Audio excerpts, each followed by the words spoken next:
What's up, Cowboy Nation? I have no more fucks to give. I love that little thing. Anyways, it is draft night.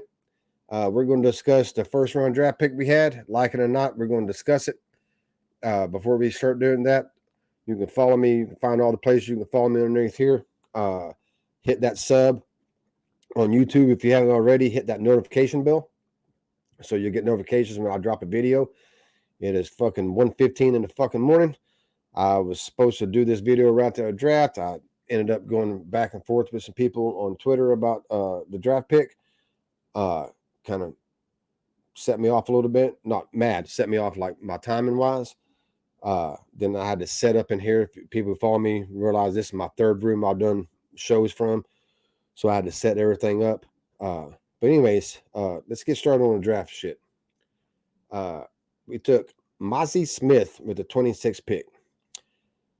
Before I get going, if you think he is a 3-down defensive tackle, if you think that he has pass rushing abilities, he can develop into one, or he has them already, then you should absolutely love this pick. You should absolutely love it. Myself, I don't see that. I see him as a 2-down guy. I see him as just your typical one-tech run stuffer. Them guys you can actually find in later rounds, and that's where you should find them.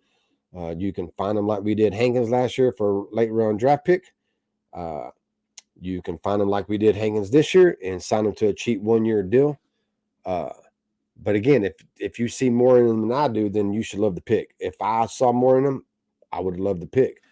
You have like last year, for people who think that I'm anti-defensive tackle run stuffers, John Ridgway was our 5th round pick last year, and he was my favorite draft pick out of the whole draft last year.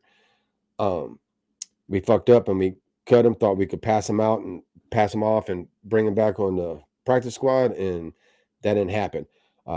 If we wouldn't never done that, I don't think we'd be having this conversation, because I think we would have had our run stuffer, and I think we wouldn't have drafted him, Smith, this year. But that's a whole nother story in itself. But like I said, I'm just not on taking run stuffers in the first round. I never have been, and I just can't say it. And now there have been guys that came out that was run stuffers, big fat dudes that run, but they also show pass rushing abilities that I liked, and I had no problem if we would have took them in the first round. But Smith just ain't that guy to me. There's other people out there that does film work that I respect, that actually like the pick. So I would concede, hey, maybe they're right. And we'll see. Only thing, I'm not, just because I respect them and enjoy their film work and enjoy their opinion doesn't mean I want to change mine just because they had that opinion. For me to change my mind, I'm going to have to see him go on the field. I'm going to have to see him show what everybody, well, not everybody, but what some people think he can do. I thought Nolan Smith and Joey Porter Jr. would have been a much valuable pick. You can't never have too many edge and corners. I know people was like, well, we just traded for Gilmore and we have Bland, we have Diggs, we don't need a corner. Bullshit. Brown went down last year and we saw what happens. Gilmore goes down, we're kind of in the same fucking situation we was last year.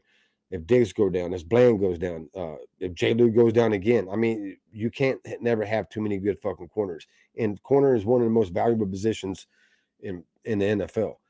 Same with edge. People talk about our edge and how we're loaded on edge, and we have, we don't need edge. Again, yes, we do.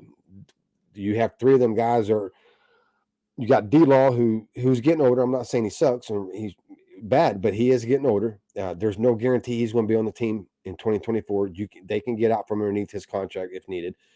Then you have Armstrong, who's on the last year of his deal.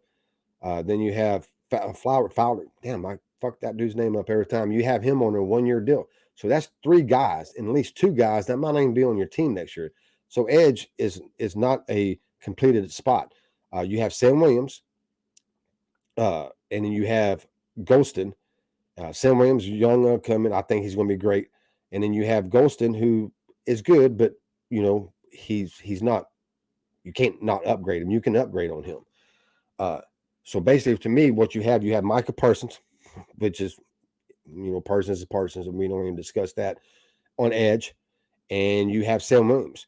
That's your two edges going forward. Right now, the two edges again. All the other ones, three of them might not even be on the team next year, and the other one's Golston. So no, you can't have too many fucking edges.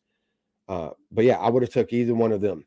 With that said, as y'all know, I'm a running backs don't matter guy, and I was rooting for Bijan to be fucking taken before he fell to us. I was even rooting for fucking the other kid Gibbs out of fucking Alabama. I was rooting for him because I didn't want him being on the board when we draft.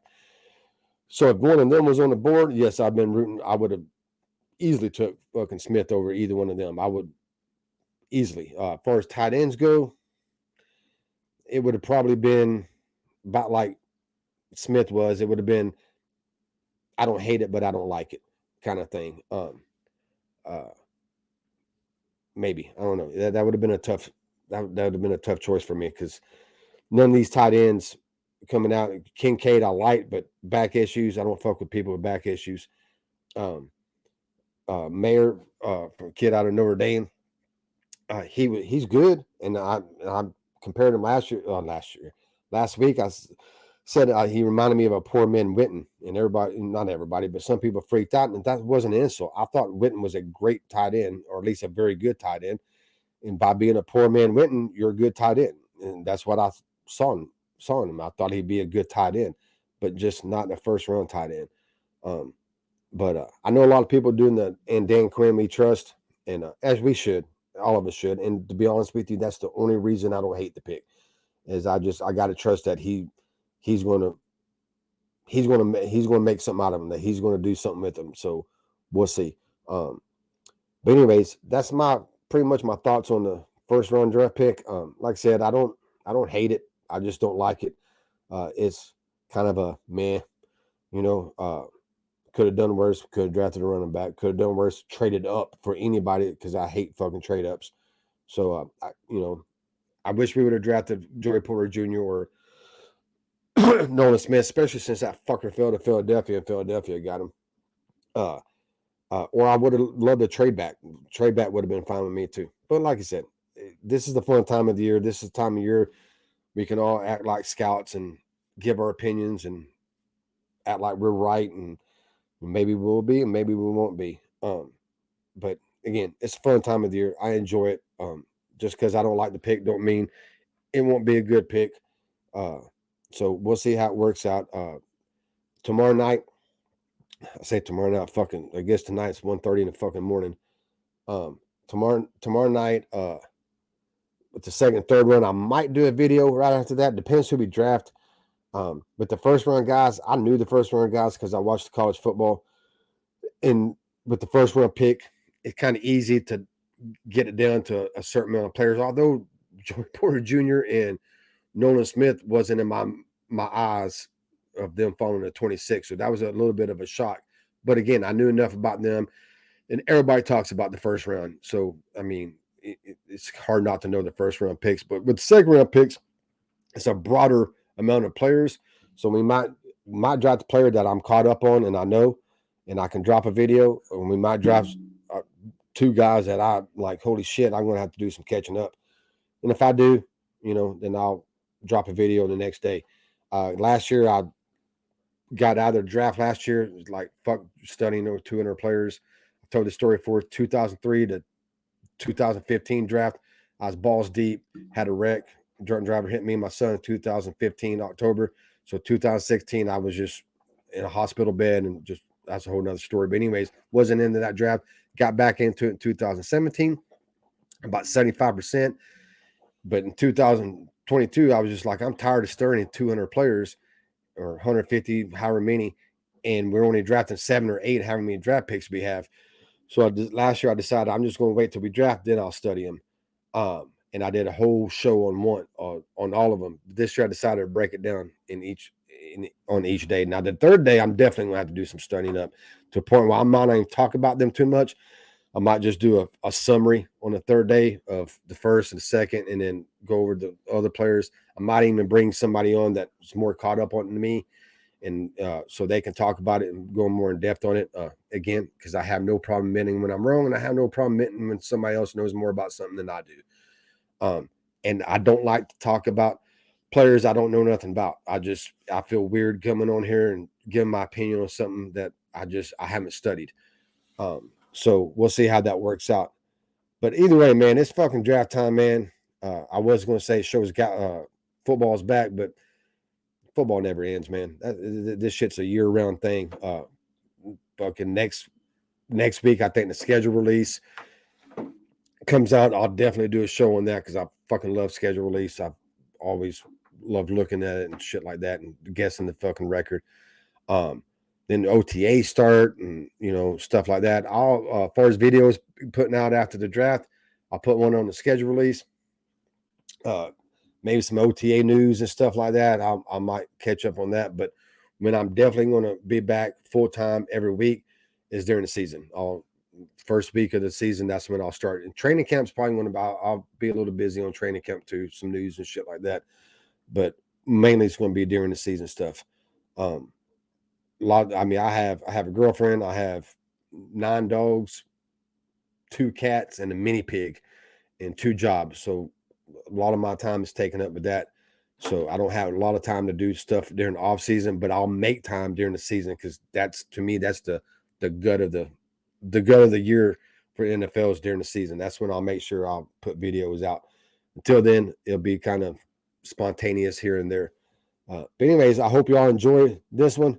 Y'all don't have to agree with me. If y'all love Mazi, hey man, love him.